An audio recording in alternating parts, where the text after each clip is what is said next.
Voice leading, super simple exercise. We're just going to use two voices to demonstrate what voice leading is and why you might care, why you might not care.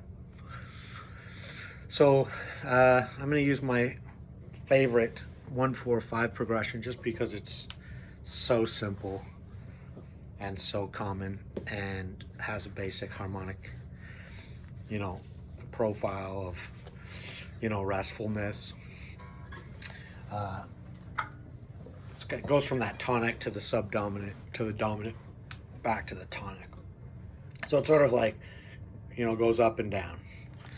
And what I want to show you is if I was just to play off the thirds of those chords, a G, a C, and a D, and just played the root and the third of each, I would get this.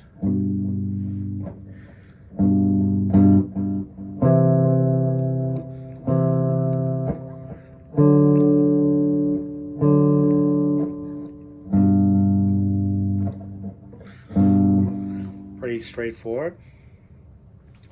So some people would argue that that is not very smooth sounding, and so what they mean by that, and this is where voice leading comes in, is that these movements, basically I'm taking the exact same shape and moving them in a parallel motion. First time I'm moving it up a perfect fourth, and then I'm moving that up a whole tone, and then I'm moving that down a fifth. And those movements could be voiced in a different way, and this is where voice leading comes in. So what are the voices? Well, right now I've got two voices per chord. I've got the root and the third, or the the bass. Anyways, the high and the low and the middle ones if we're using triads, and this of course can be extended to more complex chords, but to keep this example really simple, I want to just illustrate it with simple dyads, 2-note chords. And so how could I change that to smooth it out? Well, the old guys back in the day, the classical guys from the Baroque period would say, if you can reuse a voice from the previous chord in the next chord, reuse it, don't move. And if you have to move by the shortest distance possible. And those are sort of like, that sort of sums up voice leading. There's other, like, I don't want to get into, there's all sorts of like stricter rules and counterpoint and whatnot, but these are the main ones. The idea is like minimize movement, and if you have to move at all, move in the shortest distances possible. That's really what voice leading is. So if I take this 1-4-5 progression with those dyads where I'm just playing the root 3, root 3, can I reuse either of those in this first chord in the second chord? No, because they don't share any of the same notes. So what if I play the root third, and then I play this,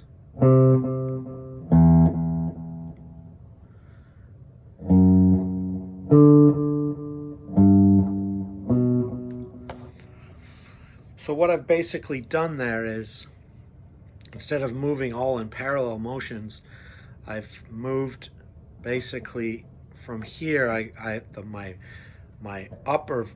There's an upper and lower voice here. So my lower voice, the bass voice, moved down to the E, and the upper voice moved up to the C. You can see in that's basically, that's a counter motion right there. So you basically get,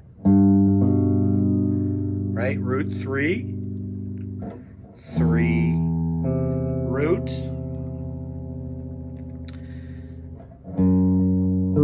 3 root, root, 3. So that would, so some would argue that those chords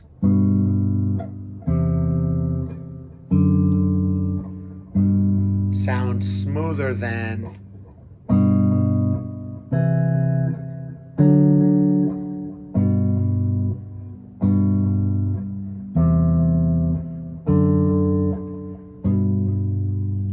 see that there's less angular movement. It is smoother. The profile is smoother. There's the steps between the notes have been minimized. Okay, so another way I might play that same 1-4-5 progression is to maybe play the G off its third and its fifth, or sorry, its third and its root, just putting the root on top, and then playing root third, root third. Even that's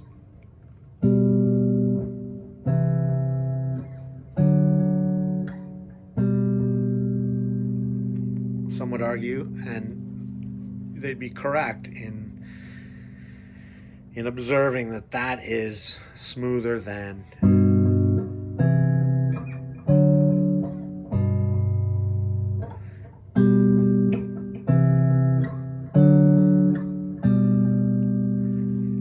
we get some interesting things there too. If you notice the way the upper and lower voices move, you get some you get this. So this first one here, we get contrary motion. So we've got the 3 to the, we've got this 3 root movement going to a root 3. There's a contrary motion there. See, this went from here to here. This went from here to here. That's, and then we get a parallel motion. And then we get another contrary motion. This moves up a half step, then this moves down a minor third. And you get these smoother, voice-led voice movements. And it's just the voices in the chord. So the takeaway here is, when you're playing, if you find you're moving, if you find you're in the habit of always playing, you don't think about the way your chords are voiced, you may get some pretty clunky sounding lines. I'm just going to do one last example here. I'm going to play that 1-4-5 progression, and this time I'm going to stick with an upper voice and a lower voice, but this time I'm going to allow any notes from the triad, or the root 3 or 5 of each of those chords, and to see if it can be smoothed out a little bit more. And so what I'm going to do is, and I want this to sound ambiguous on purpose, but I'm going to play like this, and I want to do a quick analysis. So here I'm going to play root 5. Okay, so there's my 1 chord. I'm not playing the third, but I have an upper and a lower note here. Okay.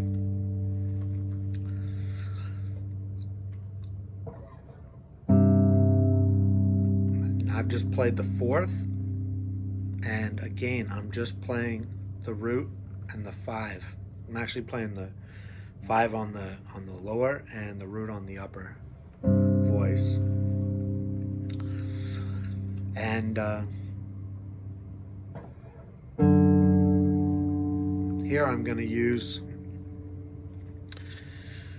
the 3rd on the lower voice and the root on the upper, and then I'm going going to go back to the 1. So you can see here I've reused some of the chord tones from the previous chord tone. I'll play that again. So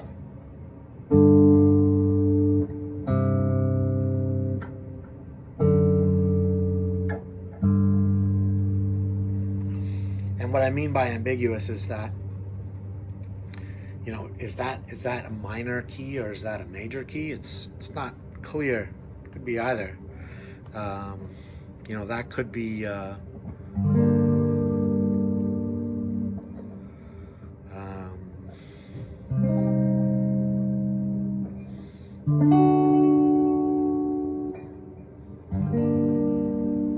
if I was flushing it out. And of course that's would be a clunky way of playing that. But you can see the main thing that I wanted to illustrate here is this idea that if you didn't have to move, if you can stay, if you can reuse chord tones from the previous chord in the upcoming chord, reuse them. And if you do have to move, minimize the distance that you have to move. So yeah.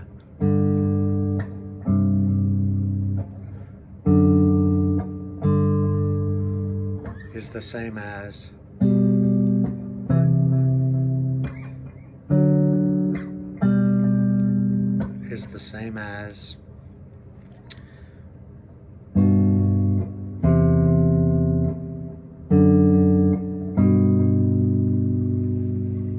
and you can see that those are a lot smoother than